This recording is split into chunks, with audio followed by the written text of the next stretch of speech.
Hi guys! Welcome to my vlog. Welcome to my channel. For today's video guys, ay magluluto tayo ng utan Bisaya guys. Here's our ingredients guys. Yan yung isda na galunggong. Ayan, kalabasa, mga gulay na fresh from our garden guys. Yung veggies na yan guys. Kalabasa, talong, okra, ano pa ba? Alugbati, spinach, at saka yung moringa.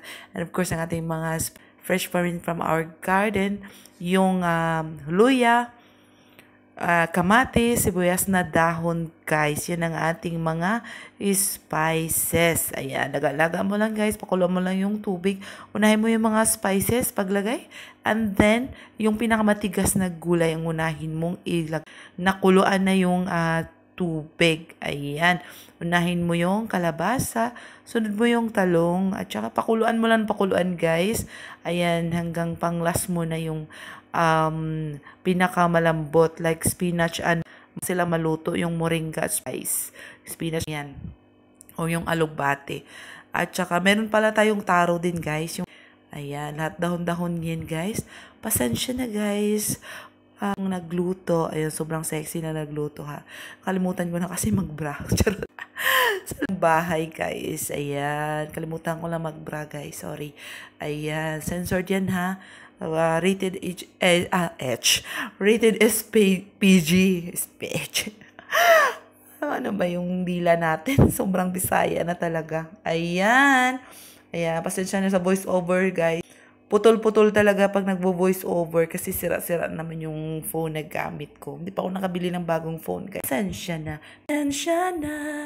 Charot. Ayan. Na siya lahat. Kumulo-kulo na siya guys. Ayan. Last na yung mga dahon. Ayan. Last na yung mga dahon-dahon. Ayan. Lagay na lang natin guys. Prito yung galunggong guys ha. Para masarap siya. Ayan. At saka sa isang kawali natin guys. Yung pala yung parang galunggong din siya na dried fish. The most favorite side dish in the world for Filipino. Ayan. Charot lang. Basta maalat side dish talaga ng ayan.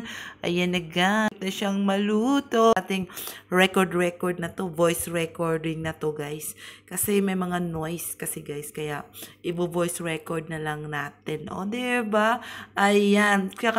At saka pala guys, wag nyong halukayin pag naglagay kayo ng taro o yung gabi Kasi may kasabihan, ang mga matatanda, charot, na makatida yung gabi pag kinain mo, pag hinalukay-halukay mo daw. Kaya makinig tayo sa mga matatanda guys. Wala namang masama kung makinig sa mga, diba? Spinach, yan na yung malunggay na spinach, yun ang panghuli natin guys. Ayan, ayan, super sarap. Asin lang yung panimpla natin guys, asin lang. Wala nang iba,